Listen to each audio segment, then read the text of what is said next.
진리로 들을 수 있도록 하나님 도우시고 인도하여 주시옵소서. 오늘 예배도 주님이 함께 하실 줄 믿사오며 예수 그리스도의 이름으로 간절히 기도드렸습니다. 오늘 함께 예배하기 원합니다. 먼저 첫 순서로 아무것도 두려워 말라 찬양하시고 오늘 본 말씀 보도록 하겠습니다.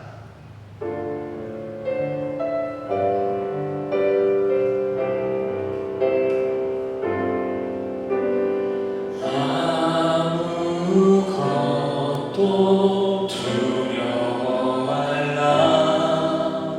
주 나의 하나님이 지켜주시네. 놀라지 마라. 겁내지 마라. 주님 나를 지켜주시네. 다시 한번 찬양할까요? 아무것도 두려워 말라.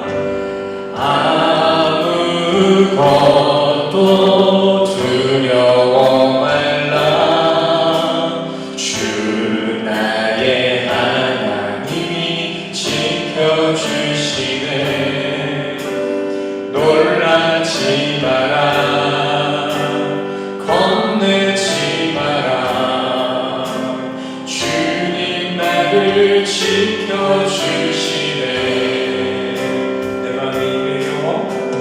내 맘이 입에 겨워 지칠지라도 주님 나를 지켜주시네. 세상의 험한 풍파 몰아칠 때도 주님 나를 지켜주시네.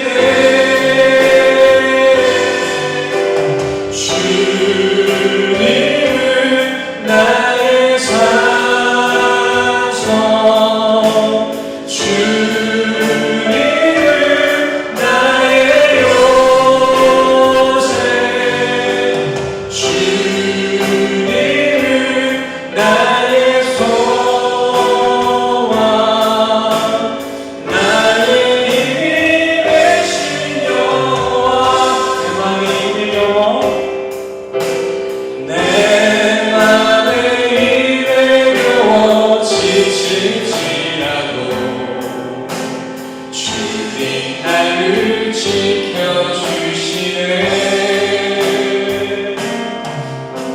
세상의 험한 풍파 몰아칠 때도 주님 나를 지켜주시네.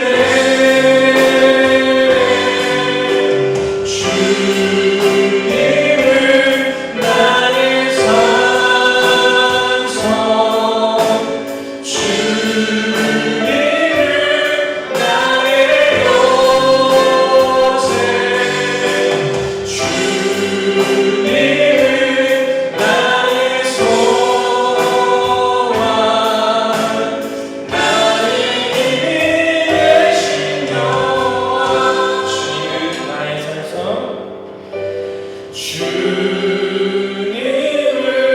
나의 산성, 주님은 나의 산성, 주님은 나의 요새, 주님은 나의 소망, 나의 힘이 되신 여호와.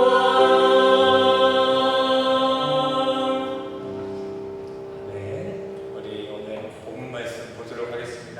오늘 함께 보실 오늘 말씀은 요한복음 16장 16절에서 21절까지 말씀 드리겠습니다. 오늘 본 말씀 요한복음 6장 16절에서 21절까지 말씀 드리겠습니다. 16절 제가 읽고 다음 구절부터 함께 교독해 주시기 바랍니다. 저물매 제자들이 바다에 내려가서 17절 시작.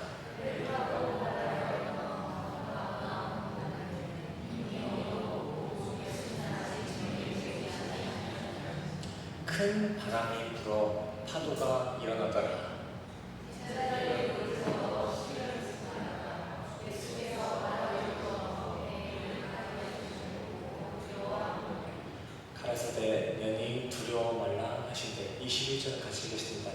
시작. 이에 깊어서 배로 영접하니 배는 곧 저희 가나안 땅에 이르렀더라. 아멘. 할렐루야. 오늘 본문 말씀은 우리 기독교인들에게 너무나도 잘 알려져 있는 내용입니다. 방금 읽어보셔서 아시다시피 그 본문의 길이도 정말 짧지만 그 내용도 아주 간단한 내용이에요. 바다를 항해하던 제자들의 배가 폭풍을 만나 위기를 겪고 있는데 예수님을 만나 살게 되었다라는 게 오늘 본문의 문자적인 내용의 전부입니다. 물론 오늘 본문의 평행구절로 적혀있는 마태복음 14장 말씀에 보면은 이러한 내용의 추가로 베드로가 물 위를 걷는 그 그림까지 그려지고 있지만, 근데 오늘 본문만 좀 집중적으로 요한복음 말씀만 조금 집중적으로 보고 또 이에 필요한 평행구절들은 제가 PPT로 띄워서 함께 교제해 보도록 하겠습니다. 먼저 첫 구절 16절과 17절 말씀, 하나도 못했네요. 16절부터 17절까지 말씀만 다시 한번 읽겠습니다. 시작. 저물매 제자들이 바다에 내려가서 배를 타고 바다를 건너 가버나움으로 가는데 이미 어두웠고 예수는 아직 저희에게 오시지 아니하셨더니. 아멘.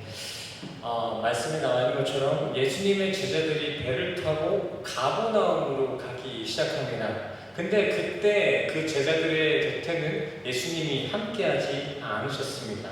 자, 그렇다면 예수님은 이렇게 제자들이 가버나움으로 가는 여정 가운데 안 계시고 어디서 뭘 하고 계셨을까요? 지금 제자들이 바다를 타서 가버나움으로 가고 있는데 그 제자들만 그 배에 있었다는 거예요. 그럼 예수님은 어디 있었을까요? 우리 지난 시간에 한번 리마인드 한번 해보세요. 예수님이 어디 계시지? 산으로 가셨습니다. 예수님은 지금 제자들과 함께하지 않고 산으로 떠나가셨다 나와 있습니다. 자, 그렇다면 여기서 우리가 다시 한번 지난 시간 생각해보면서 대답해 주시기 바랍니다. 예수님은 왜 산으로 떠나가셨나요? 왜 산으로 가셨죠? 사람들이 핍박해서 돌 맞을까봐? 아닙니다. 되려 예수님은 이 세상 백성들이 오병이어라는 기적을 보고 왕 삼으려고 했기 때문에 예수님은 산으로 도망갔습니다. 오병이어를 일으키시고 전하고자 하셨던 메시지가 있는데 그 메시지는 보지도 않고 그저 그 기적 보고 신나가지고 그 백성들이 예수님을 자신들의 군사적 메시아 또 정치적 메시아로 지금 삼으려고 하니까 예수님은 그 백성들의 판대를 피하셨다라는 것입니다. 예수님은 왜 이렇게 세상의 환대를 피하셨을까요? 간단합니다. 예수님이 이 땅에 오신 이유는 고작 이 세상 군사적 메시아, 이 세상의 필요를 채워주는 것이 전부가 아니었기 때문입니다. 예수님은 백성들의 기대와 달리 세상 정치, 군사적 메시아가 되려고 이 땅에 온 게 아니었다는 것입니다. 제가 오늘 말씀을 준비하면서 좀 예전 생각을 좀 떠올려봤어요. 지금은 우기 때라서 좀 날이 선선해서 교회에 개미가 많지 않지만 날이 조금 뜨거워지면은 개미들이 이제 더위를 피해서 교회 안으로 들어오기 시작합니다. 뭐 그때 한참 더울 때는 검은 개미뿐만이 아니라 막 빨간 개미까지 막 잔뜩 몰려와요. 그래서 제가 이번 연도에는 한번 그 개미약을 사가지고 설탕이랑 섞어서 교회 몇몇 군데에 둔 적이 있습니다. 근데 그 개미약이 좀 다른 약이랑 다른 게 그 약을 먹으면 바로 죽는 게 아니라 조금씩 서서히 죽었었습니다. 그래서 제가 그 약에 설탕을 조금 묻혀 놓으면은 개미들이 그 교회에 있는 설탕 묻은 그 약을 맛있게 먹고 이제 배가 부르면 그 약을 또 집으로 가져갑니다. 그래서 그 집안에 있는 자기들 식구까지 다 죽게끔 만들더라고요. 이렇게 개미들은요, 본인이 죽는지도 모르고 그 설탕에 유혹돼서 그 맛있는 설탕을 먹다가 죽는 경우가 있었습니다. 좀 미안한 마음도 있었어요. 이거 자기들이 죽는 줄 모르고 이게 뭔지도 모르고 맛있게 먹다 죽게 하니까. 근데 저는 오병이어의 기적이 이러한 맥락 가운데 있지 않았나라는 생각을 해봤습니다.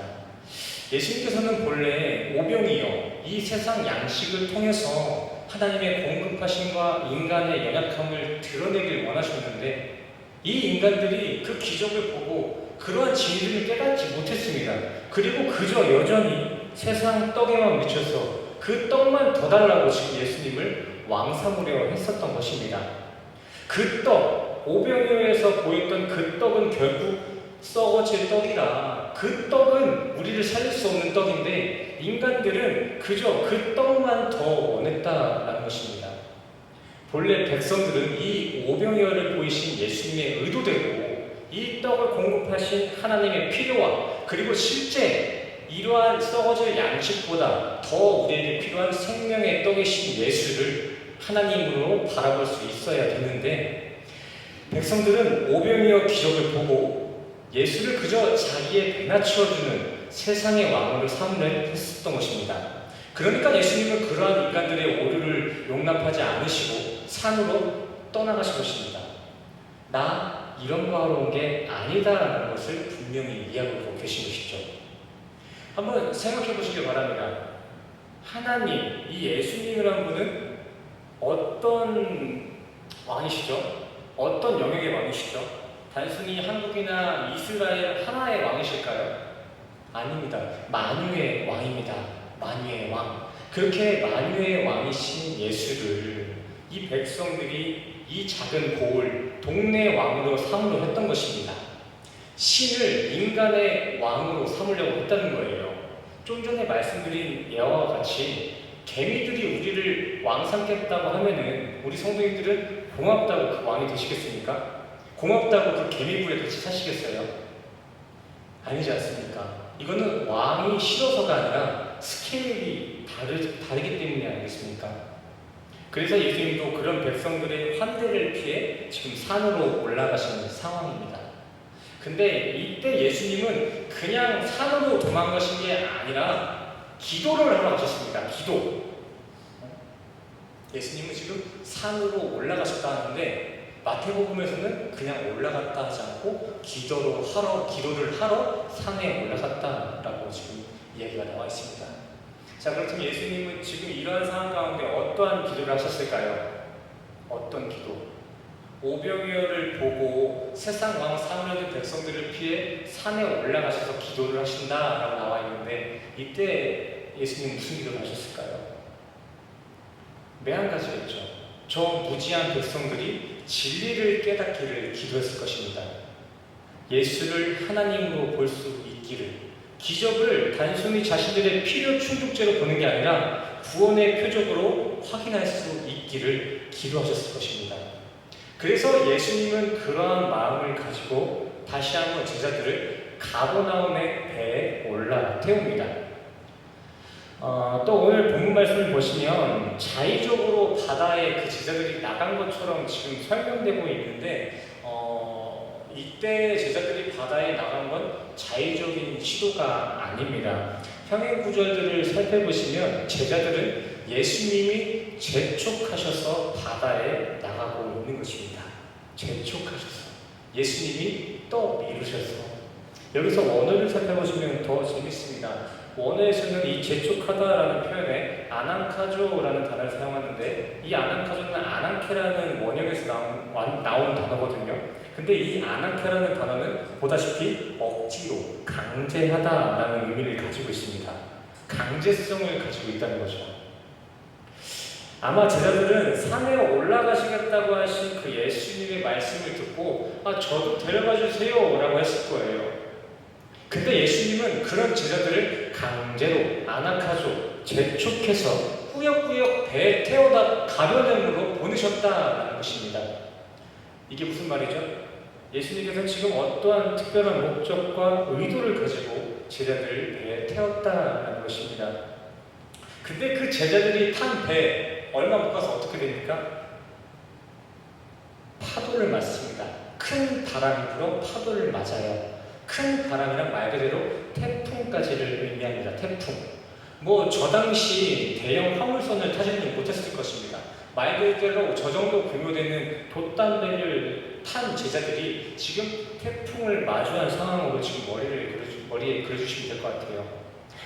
평행 구절에서는 이 바람의 제자들이 고난을 받았다, 괴로워했다라는 기록이 나와 있는데, 근데 여기에 나와 있는 그 고난과 괴로움은 실제 죄인들이 고문을 받을 때 사용된 단어가 바로 힘겹게, 고난입니다. 고난.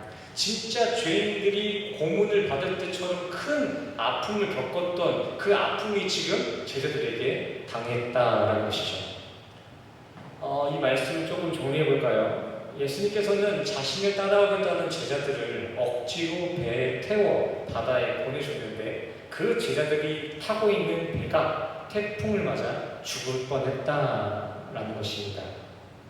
성도님들, 이렇게 하나님 말씀대로 산다고 해서, 신앙생활을 잘한다고 해서 무조건 세상 만사가 마냥 형통해지고 신통방통하게 풀리는 게 않습니다. 그렇지가 않습니다. 때로는 이렇게 제자들의 모습과 같이 예수를 믿어도, 아니 예수를 믿어서 말씀을 잘 따랐기 때문에 세상의 고난과 역경을 마주할 때가 있을 수도 있습니다. 근데 이거는 막 세상 재수가 없어서가 아닙니다.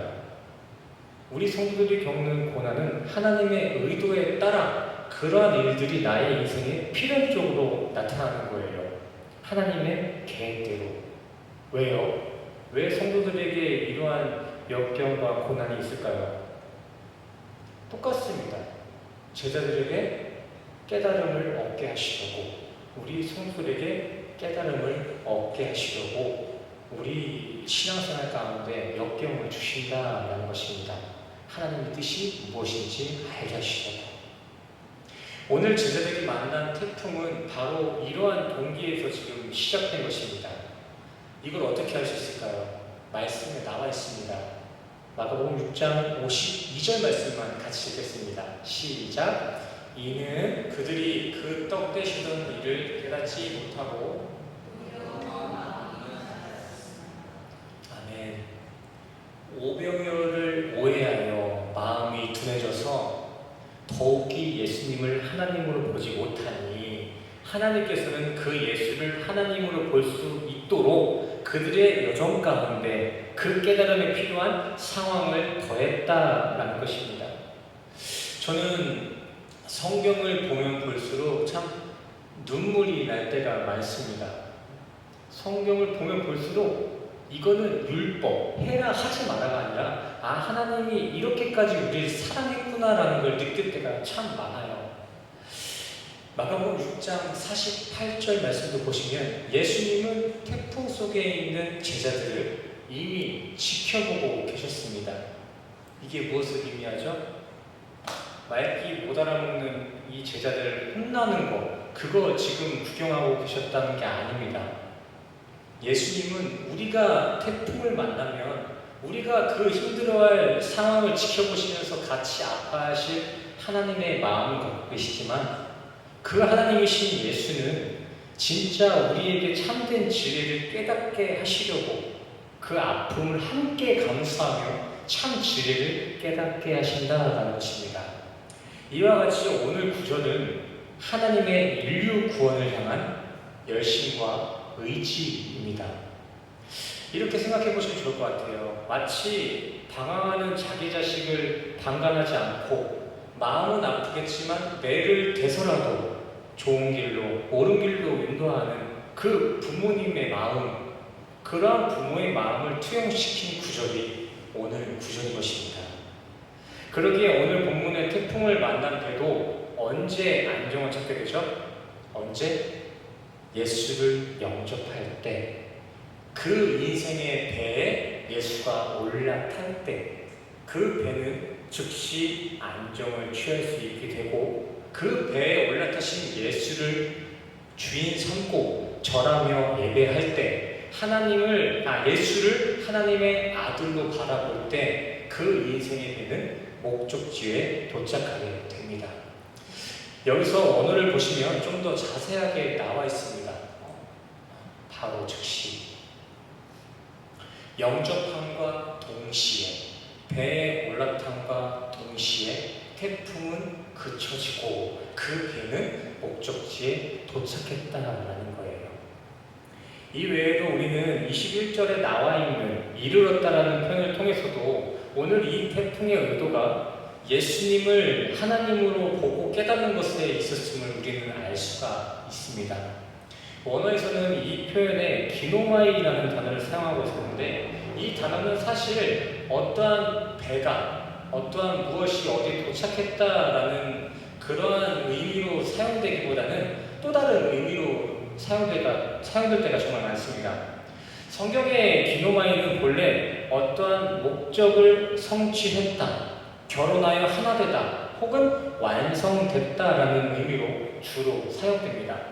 마태복음 말씀을 보시면은 예수님께서 내가 이 율법의 1.1획도 결코 없어지지 않고 다 이루리라 라고 말씀하셨고, 또 나라가 임하옵시며 뜻이 하늘에서 이루어진 것 같이 땅에서도 이루어지다 라고 말씀하신 것처럼, 이렇게 그냥 누가 도착했을 때 이 기노마이를 사용하기보다는 어떠한 목적을 성취하거나 완성하거나 결혼하여 혼인하여 하나가 되었을 때 이 기노마이라는 단어를 주로 사용했습니다. 이 말은 즉슨 하나님께서 이 태풍을 보내신 그 의도대로 이 제자들이 이제 예수를 하나님으로 깨닫고 예수를 하나님으로 예배하니 그 배의 여정은 그렇게 목적을 성취했다, 그 태풍의 의도는 완성되었다라는 의미를 갖게 되는 것입니다. 그래서 오늘 본문에서도 예수를 예수로 보니 그 배가 목적지에 도착했다라고 지금 나오고 있는 것입니다. 성도님들, 이렇게 하나님이 사랑하시는 우리 성도님들의 인생의 배, 성도님들의 신앙의 여정에도 때로는 태풍과 같은 고난과 역경이 찾아올 수도 있습니다. 신앙생활 잘한다고 해서 만사가 다 형통한 게 아니에요. 고난이 닥쳐올 수도 있다는 거예요. 때로는 그 고난 가운데 예수님이 우리를 밀어넣을 때가 있어요. 강제로, 원치 않는데도 강제로 밀어넣을 때가 있다는 것입니다. 하지만 우리는 이걸 기억했으면 좋겠습니다. 우리가 겪는 그러한 시험은 운이 없고 재수가 없어서 당하는 불행이 아니라 하나님의 깊은 뜻과 섭리 안에서 일어난 필연적인 일이며, 우리는 그러한 시험을 통해 더욱이 올바른 신앙과 올바른 방향의 인생을 살게 될 것이라는 것입니다. 아니, 그렇게 시험을 통해 깨닫는 이들만 목적지에 도착할 것입니다. 시험 없이 인생을 헛사는 것보다 시험을 마주하여 그 시험을 잘 치러서 올바른 길로 가게끔 하는 것이 하나님의 의도라는 거예요. 그리고 여기서 가장 중요한 것은 우리에게 주어지는 그 고난 속에는 동시에 하나님이 함께 계시다는 것입니다. 그러기에 우리는 우리가 직면하고 있는 상황이 너무 두려워할 필요가 없습니다. 충동적인 그 두려움의 감정을 느껴서는 안 된다는 것이 아니라 그 충동적인 감정과 동시에 하나님이 두려워하지 말라고 지금 우리와 함께 계신다라는 것입니다. 그래서 예수님도 말씀하신 거예요. 네 배 앞에 함께하고 있는 나를 기억해라. 내가 지금 네 앞에 있으니까 두려워하지 말아라. 저는 오늘 말씀을 낸 것 같이 우리 성도님들도 각자에게 주어진 인생의 여정들을 통해서 예수가 정말 하나님이심을 깨달으신다면 성도님들의 삶의 여정은 그와 동시에 하나님의 뜻에 따라 천국으로 완성될 줄 믿습니다. 제가 정말 간절히 바라는 거예요. 우리 성도님들은 매번 닥치는 상황마다 쓰러지는 그 낭만하는 성도가 아니라 주어진 모든 상황 속에서 주님의 섭리를 믿고 주님의 뜻을 발견할 수 있기를 간절히 소원합니다. 아멘. 지금 우리가 살아가는 그 세상의 조건들이 어떻게 펼쳐지고 있는지 모르겠지만 예수님은 시종일관 말씀하고 계세요. 두려워하지 마라. 내가 함께 계신다. 이 말씀이 어떤 책 한 권의 한 줄이 되지만 않았으면 좋겠습니다. 두려워하지 말라는 그 말씀이 우리의 삶의 실제가 되기를 간절히 소원합니다. 아멘. 우리 이 시간 말씀 여기서 이렇게 마치도록 하고요. 우리 다시 한번 시작하기, 본문 말씀 보기 전에 시작했던 아무것도 두려워 말라 다시 한번 찬양하시고 기도 주님 앞에 나아가도록 하겠습니다. 또 우리 지민 집사님이 수술을 잘하고 돌아오셨는데 조금 후유증이 있으신 것 같아요. 그래서 오늘 밤에 또 나가보신다고 하시는데 우리 지민 집사님 잘 검사받고 회복될 수 있도록 우리 성도님 함께 기도해 주시길 바라고, 또 우리 안지사님, 김경아 안지사님 어머니께서 지금 좀 건강이 위독하실 것 같은데 그 건강 회복을 위해서도 우리 성도들 같이 기도해 주시길 바랍니다. 네, 먼저 아무것도 두려워 말라 함께 찬양하시겠습니다. 함께 고백하겠습니다. 아무것도 두려워 말라. 아무것도 두려워 말라. 주 나의 하나님이 지켜주시네. 놀라지 마라, 겁내지 마라. 주님 나를 지켜주시네. 다시 한번 고백합시다. 아무것도 두려워 말라. 주 나의 하나님이 지켜주시네. 놀라지 마라, 겁내지 마라. 주님 나를 지켜주시네. 내 맘에 힘겨워, 내 맘이 힘겨워 지칠지라도 주님 나를 지켜주시네. 세상의 험한 불판 몰아칠 때도 주님 나를 지켜주시네.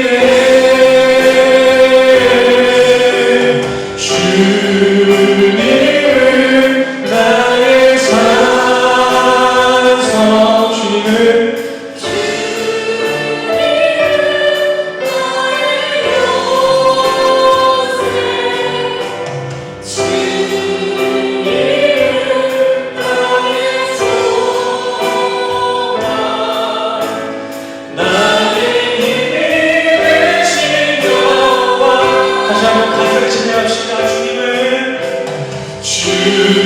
주님은 나의 산성, 주님은 나의 요새, 주님은 나의 소망, 나의 힘이 되신 여호와. 내 맘이 내 맘이 힘에 겨워 지칠지라도 주님 나를 지켜주시네.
세상의 오만풍파 몰아칠 때도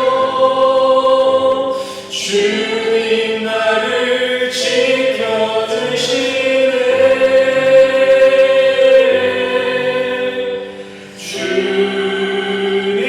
주님은 나의 산성.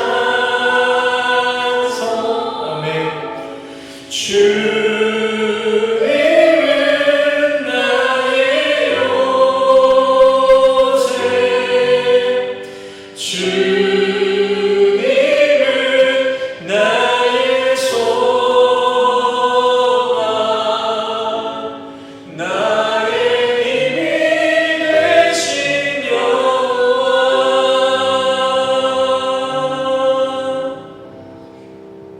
아멘. 사랑하는 주님, 우리의 인생을 홀로 외로이 두지 아니하시고 항상 모든 상황 가운데 우리와 동행해 주심에 감사를 드립니다. 그러기에 우리는 때로는 태풍과 같은 세상 고난과 역경의 시간 속에서도 결코 낙망치 않고 꿋꿋이 신앙의 여정을 이어갑니다. 이렇게 주님 손 붙잡고 이 세상을 믿음으로 담대히 살아가는 우리 성도들의 신앙을 주님 귀히 여기시고 마지막 그날 가장 선한 열매로 우리 성도들의 믿음을 보응하여 주시옵소서. 우리를 한순간만이 아닌 우리의 영혼까지 안전히 지키시고 바른 길로 인도하실 줄 믿사오며 예수 그리스도의 이름으로 간절히 기도드렸습니다. 아멘. 우리 남은 시간은 자유롭게 가지고 계신 기도 제목 가지고 기도하시고 돌아가도록 하겠습니다. 조금 더 기도하겠습니다.